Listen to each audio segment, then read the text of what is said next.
Matapos ang halos 2 linggo na marathon deliberation, interpellation ng Senado sa proposed 2025 national budget tapos na. At kabilang sa mga huling sumalang ay ang DSWD na binigyan ng pugay ng mga senador dahil sa kanilang sakripisyo. Si Daniel Manalasta sa sentro ng balita. Tinapos na ng mga senador ang period of interpellations o panahon ng pagdedebate para sa 2025 proposed national budget. Mag-uumaga na nang matapos ang sesyon kanina, kung saan ilang kagawaran pa ang sumalang. Sa budget ng DSWD, tinanong kung aling ahensya ng gobyerno ang pinakamabilis lapitan sa mga nasira ang tahanan kapag may kalamidad. Saan ho sila hihingi ng pangbili ng yero?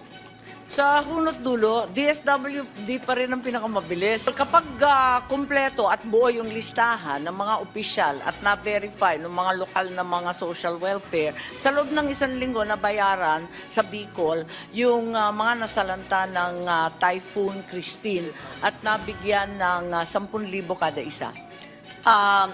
Sana ganun. Tinanong naman ni Senator Loren Legarda kung anong pinagkaiba ng Assistance to Individuals in Crisis Situation Program at ayuda para sa Kapos ang Kita Program.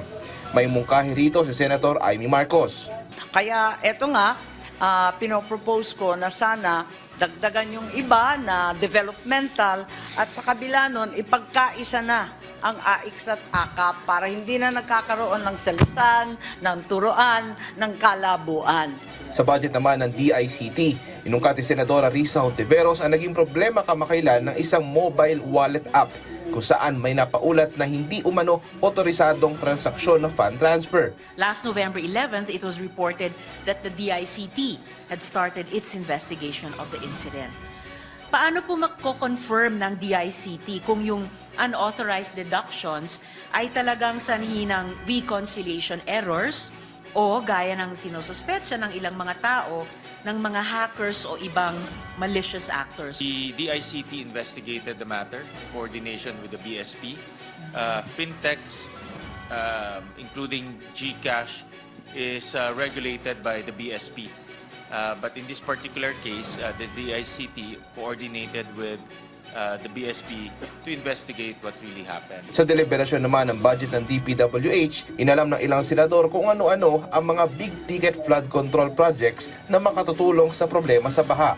There's an ongoing updating of Marikina, Pasig. Ang alam ko rin, actually, there's also the study of the Sierra Madre flow of the water from the Sierra Madre Mountains and how it is actually the construction of 3 dams. But that's the long-term project. We also have the MMDA that they're in charge of these pumps, water pumps, all pumping stations all over Metro Manila. Ngayon tapos na ang period of interpellations, inaasahang susunod na ang period of amendments kung saan dito na pwedeng magsingit ng amyenda ang mga mambabatas bago tuluyang pagbotohan ang pag-aproba sa budget.